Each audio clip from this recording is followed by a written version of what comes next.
Dah dapat minyak harga subsidi 300 liter sebulan. Tapi macam mana nak pakai? Kena pakai IC. Macam mana nak bayar dengan IC? Apa Haji tunjukkan hari ini? Kita bayar macam biasa. Sama ada pakai kad kredit, kad debit ataupun bayaran tunai di kaunter.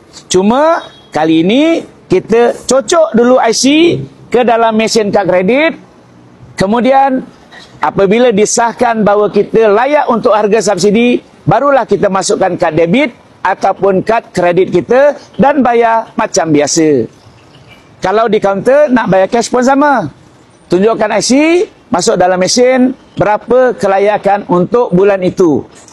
Kalau kita punya kelayakan harga subsidi dan nak habis, tinggal 10 liter. Sedangkan kita nak isi 20 liter.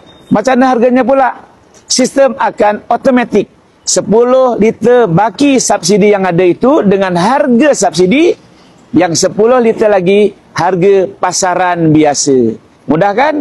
Sangat mudah, tapi lebih mudah kalau guna aplikasi Settle Petronas.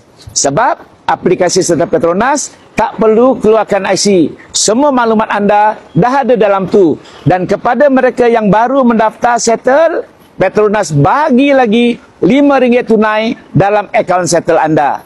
Guna Settle, lebih cepat, lebih mudah, lebih manfaat. Semoga video ini bermanfaat. Tapi kalau ada soalan, tulis dalam ruangan komen untuk soal Pak Haji. InsyaAllah Pak Haji akan jawab dan Pak Haji akan buat banyak lagi video penerangan-penerangan sehinggalah semua rakyat Malaysia faham dan menggunakan Settle.